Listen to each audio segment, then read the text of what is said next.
हस्तकला सेतु योजना गुजरात सरकार द्वारा चलाई जाने वाली एक परियोजना है जो कमिश्नर कुटीर और ग्रामीण उद्योग द्वारा संचालित की जाती है। इसे भारतीय उद्यमिता विकास संस्था द्वारा कार्यान्वित किया जाता है।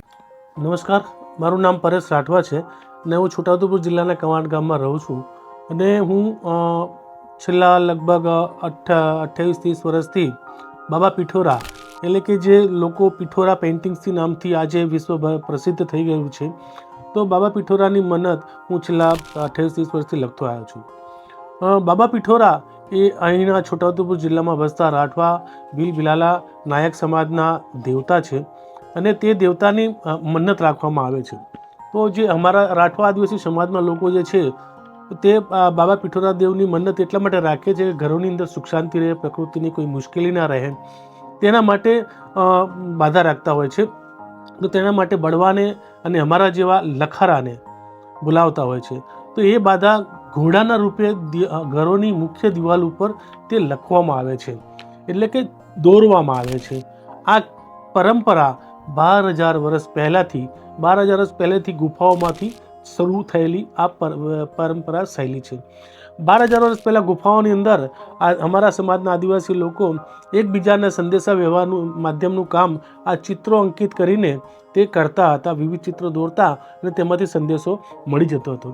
એ જ પરંપરાને એ શૈલીથી લઈને આજે પણ અમારા સમાજના લોકો એ જ પરંપરાને લઈને ઘરોના મુખ્ય દિવાલ ઉપર ઘોડાના રૂપે દેવી દેવતાઓને અને પ્રકૃતિમાં રહેલી જળ, જંગલ, જમીનમાં રહેલા તમામ જીવો તેમજ ચાંદ અને સૂરજ જે આ પ્રકૃતિની, આ સૃષ્ટિની, આ બ્રહ્માંડની, આ પૃથ્વીની બે આંખો છે જીવતી જાગતી, તેઓના ચિત્રો દોરવામાં આવતા હોય છે અને તેની પૂજા અર્ચના કરવામાં આવતી હોય છે.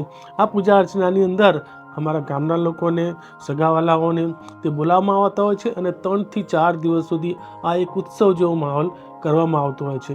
અને આ એક 3 થી 4 ત્રણ પ્રકારમાં મન્નત કરવામાં આવતી હોય છે. પહેલી મન્નતની અંદર 5 ઘોડા દોરવામાં આવતા હોય છે. એ 5 ઘોડાની અંદર મોકા ગણેશ છે, ગામદેવ છે, પિઠોરાદેવ છે, પિઠોરાણી છે, રાણી કાજલ છે અને જીવતી જાગતી બે આંખો જે આ સૃષ્ટિની, ચાંદ અને સૂરજ, તેમના ચિત્રો લખવામાં આવતા હોય છે. અને ત્યાં 5 થી 6 વર્ષ પછી ફરીથી પાછી મન્નત લખવામાં આવતી હોય છે અને તે મન્નતની અંદર 9 ઘોડાની મન્નત હોય છે અને અડધી સૃષ્ટિમાં જલ, જંગલ, જમીનના ચિત્રો લખવામાં આવતા હોય છે. ફરીથી પાછા સમાજના લોકોને બોલાવવામાં ઉલ્લાસ કરવામાં આવતો હોય, આનંદ ઉલ્લાસ થતો હોય છે. ત્યારબાદ ફરીથી 5-7 વર્ષ પછી ફરીથી છેલ્લી જે મન્નત હોય છે એમાં 18 ઘોડાની અંદર આખી સૃષ્ટિનું, બ્રહ્માંડનું ચિત્ર 150 થી 60, 70 ચિત્રો લખવામાં આવતા હોય છે અને તેની પૂજા કરવામાં આવતી હોય છે અને આ રીતે આનંદ ઉલ્લાસ મનાવતો હોય છે. આ પરંપરા આજે પણ અમારા સમાજના લોકો કરતા આવ્યા છે. અને જે આ લખવામાં જે ચિત્રો જે મન્નત લખવામાં આવતી હોય છે એ સોમવારથી લઈને બુધવાર સુધીની અંદર 48 કલાકની અંદર બુધવારે સાંજે 5 વાગ્યા સુધીમાં તેને પૂરી કરી દેવામાં આવતી હોય છે. એ ચાહે 5 ઘોડાની હોય, 9 ઘોડાની બાધા હોય કે આખી સૃષ્ટિને 18 ઘોડાની મન્નત હોય, તે ફક્ત 48 કલાકમાં અમારી લખારાની ટીમ સાથે પૂરી કરવામાં આવતી હોય છે. હવે લખારા અમને કેમ કહેતા હોય છે? કેમ કે અમે લોકો ચિત્ર આ બાધા લખીએ છીએ. અન્ય સમાજના લોકો, બીજા જે અમારા સમાજથી બીજા લોકો તેને ચિત્ર દેખતા હોય છે, પરંતુ અમારા જે સમાજના લોકો તેને લખેલું જોતા હોય છે. એટલે એક જાતની એક ભાષા પણ કહી શકીએ આપણે. હવે આ જે અમારી જે પરંપરા અને સંસ્કૃતિ શૈલી છે જે 12,000 વર્ષ જૂની છે, પરંતુ આજના મોડર્ન યુગની અંદર અમારા સમાજની અંદર ફક્ત 10 થી 15 પરિવારો તેમાં જોડાયેલા છે. પરંતુ જે પ્રોફેશનલ રીતે એટલા માટે હું કહું છું કે આ સંસ્કૃતિને જે દિવાલ ઉપર તમે કરતા આવ્યા છે 10 થી 15 પરિવારો, પરંતુ 5-6 પરિવાર એવા છે કે અમે લોકો આ સંસ્કૃતિને ટકાવી રાખવા માટે લોકો સુધી, દેશ વિદેશ સુધી પહોંચાડવા માટે અમે લોકો કેનવાસ અને કાગળનો સહારો લઈને તેની પર ચિત્રો અંકિત કરીને અમે દેશની અંદર મોટા મોટા શહેરોની અંદર મેળાઓની પ્રદર્શનો કરીએ છીએ અને લોકોને બતાવતા હોય કે આ અમારી કલા અને સંસ્કૃતિ છે. હવે જ્યારે આ મેળાઓને અમે પ્રદર્શન કરવા જતા હોઈએ છીએ તો આ પ્રદર્શનની અંદર અમોને ગુજરાત સરકારના EDIIના હસ્તકલા સેતુ યોજના જે છે, ત્યારબાદ ઇન્ડેક્સી છે, ત્યારબાદ અમારા ગુજરાત સરકારનો આદિજાતિ વિભાગ છે, TRTI, અને ભારત સરકારના આદિજાતિ વિભાગનો ટ્રાઇફેડ છે. આવી સંસ્થાઓ દ્વારા અમે લોકો દેશોની અંદર મોટા મોટા શહેરોમાં જે અમે પ્રદર્શનો કરતા હોઈએ છીએ અને તેમાંથી અમોને આ લોકો સુધી પહોંચાડીએ છીએ. તો આમાંથી અમોને એક રોજગારીનું માધ્યમ પણ ઊભું થાય છે. અને સાથે સાથે આ જે યોજનાની અંદર અમને જે આ સંસ્થાઓ જે છે તે અમને રહેવા માટે પણ સગવડ પૂરી પાડે છે. તેમાં જે સ્ટોલ હોય છે તે દુકાનો છે અમને ફ્રીમાં આપતા હોય છે. અને આ રીતે એ લોકો ગુજરાત સરકાર અને ભારત સરકારની જે સંસ્થાઓ છે વિવિધ સંસ્થાઓ એ અમને મદદરૂપ થતી હોય છે અને અમારી સંસ્કૃતિને અમે લોકો એ લોકો સુધી પહોંચાડતા હોઈએ છીએ.